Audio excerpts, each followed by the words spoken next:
शादी से 2 दिन पहले मैं वतन छोड़कर दुबई चला गया और फिर 5 साल बाद वतन वापसी पर मैं बाबा फरीदुद्दीन गंज शक्कर की दरबार पर हाजिरी के लिए गया। मैं वहां बैठकर दुआ कर रहा था। अचानक मुझे उसकी याद आने लगी। इतने सालों बाद जो उसकी याद आई, उसकी याद ने मेरी तबीयत खराब कर दी। मेरा दम घुटने लगा।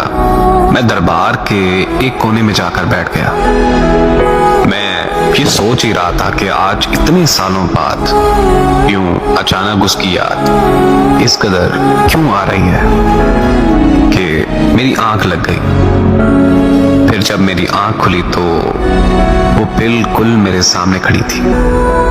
मेरे लिए ये सब किसी मौजज़े से कम नहीं था, क्योंकि मैं ये कभी सोच भी नहीं सकता था कि हमारी जिंदगी में कभी दोबारा मुलाकात भी होगी। वो मुस्कुराते हुए बस मेरी तरफ ही देखी जा रही थी। इससे पहले कि मैं उससे कोई बात करता, उसे किसी ने आवाज दी और वो वहां से चली गई। मैं उसके पीछे जाना चाहता था, मगर मुझ में इतनी हिम्मत भी नहीं थी कि मैं अपनी जगह से हिल भी सकूं। माजी की जिन कड़वी यादों को खत्म करने के लिए मुझे वतन छोड़ना पड़ा था। वही कड़वी यादें फिर से मेरे अंदर जिंदा हो चुकी थी। मेरा हर जख्म फिर से ताजा हो चुका था। मेरी हालत मजीद खराब होने लगी और मैं बेहोश हो गया। और फिर जब मुझे होश आया तो मैं फिर से वहीं लेटा हुआ था।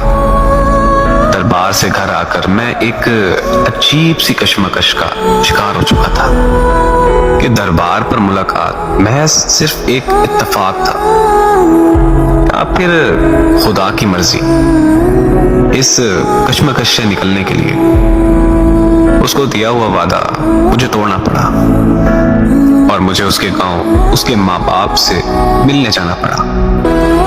वहां जाकर मुझे यकीन हुआ कि हमारा मिलना महज इत्तेफाक नहीं था, बल्कि उसमें खुदा की मर्जी थी।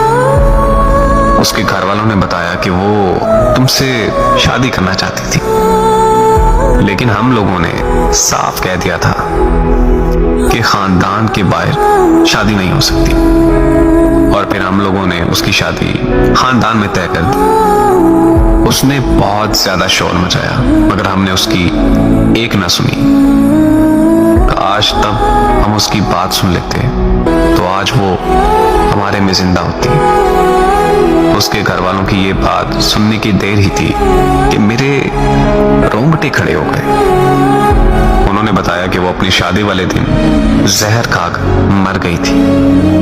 दरबार पर वो मेरा ख्वाब था या फिर खुदा का मौजज़ा, लेकिन मैं सच जान चुका था कि जैसे मैं बेवफा समझ रहा था उसे, उसने तो मोहब्बत में अपनी जान दे दी।